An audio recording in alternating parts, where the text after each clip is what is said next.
মমতা বন্দ্যোপাধ্যায় যে 2011-তে পরিবর্তনের রথে চড়ে মুখ্যমন্ত্রী হয়েছেন, তার সাথে আমিও ছিলাম, আমারও খুব একটা কম ভূমিকা ছিল না।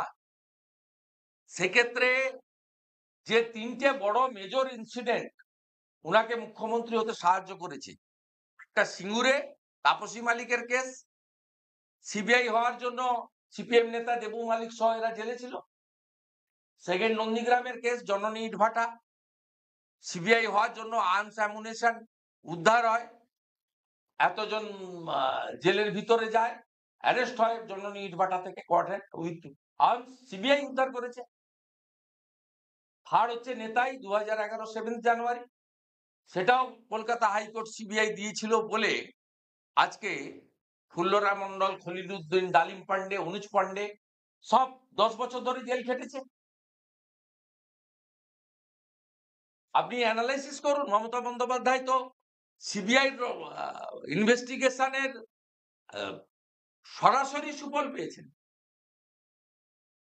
তৎকালীন সিপিএম এবং সিপিএম প্রভাবিত পুলিশ তো সাপোর্ট দেয়নি। 14ই মার্চ 2007 তো পুলিশকেও দেখা গেছে, এন রমেশ বাবুকে, অরুণ গুপ্তাকেও দেখা গেছে, ডিজি তারানিয়াকেও দেখা গেছে, আবার চপ্পল পরা সিপিআইএম এর বাছাই করা ক্যাডারদেরও দেখা গেছে, গড়বেতা, কেশপুর, শালবনির সমস্ত মার্কামারা ক্যাডার। শুভেন্দুদা, পাটনায় যে রাহুল গান্ধী অধিকার যাত্রা করছে, এখানে মমতা বন্দ্যোপাধ্যায়রা যোগ দেবেন সিদ্ধান্ত নিয়ে। চোর মাচায় সুর।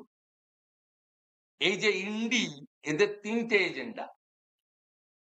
1, দুর্নীতি থেকে বাঁচতে হবে, এক হও, ইডি সিবিআই দরজায় কড়া নাড়ছে।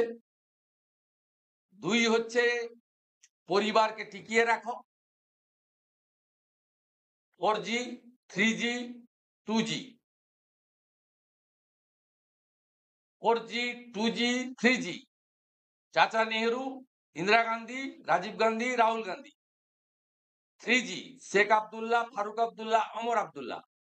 3G, করুণানিধি, স্ট্যালিন, উদয়নিধি।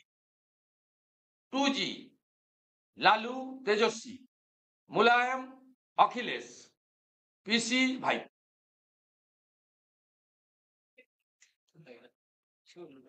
রেলের একটা ঘটনা ঘটেছে, আপনারা একটু আপ্যায়ন নিয়ে নেবেন, চলুন।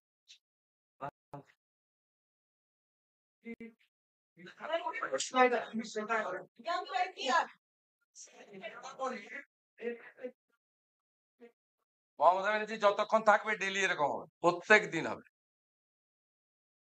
মমতা বন্দ্যোপাধ্যায়ের মতো ফেল পুলিশ মিনিস্টার আর নেই। তিনি যতক্ষণ থাকবেন, আমি নয়, কৃষক, শিক্ষক নয়, ছাত্র নয়, কোন বোন মেয়ে সুরক্ষিত নয় পশ্চিমবাংলায়, মারাও সুরক্ষিত। অতএব মমতা বন্দ্যোপাধ্যায় ডেলি যখন থাকবেন, বারুইপুরে পুড়িয়ে মারার দৃশ্য আসবে, উদয়নারায়ণপুরে তেরঙ্গা র্যালি করতে গিয়ে পিটাচ্ছে, তার ভিডিও ভাইরাল হয়েছে আজকে, আসবে, কৃষ্ণনগরে আসবে, তামান্না আসবে, কসবা ল কলেজ আসবে, আসবে। ইনাকে যতক্ষণ পশ্চিমবঙ্গের লোক কন্টিনিউ করবেন, ততক্ষণ পশ্চিমবঙ্গে ডেলি 4টে 5টে করে ঘটনা আপনি এরকম দেখতেই থাকবেন। না না, পুলিশ মার খাচ্ছে কেন, তার জন্য তো পুলিশ মন্ত্রী দায়ী।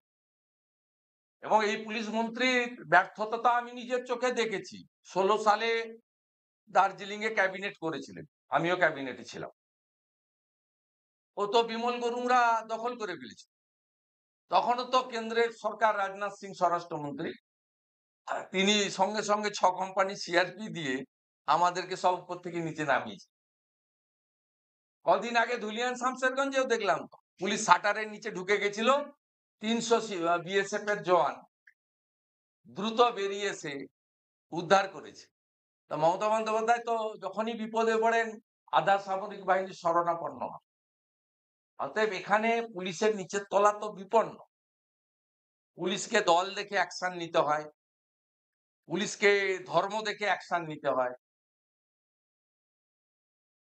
পুলিশকে তো আপনার আগের সিআরপিসি, আইপিসি, বর্তমানের বিএনএস অনুযায়ী কাজ করার সুযোগ এই রাজ্যের পুলিশ মন্ত্রী দেননি। এবং পুলিশ যদি যা চান মুখ্যমন্ত্রী রাজনৈতিকভাবে সেটা না করতে পারে, তা পুলিশেরও পানিশমেন্ট হয়, আবার স্বমহিমায় ফিরতে সময় লাগে।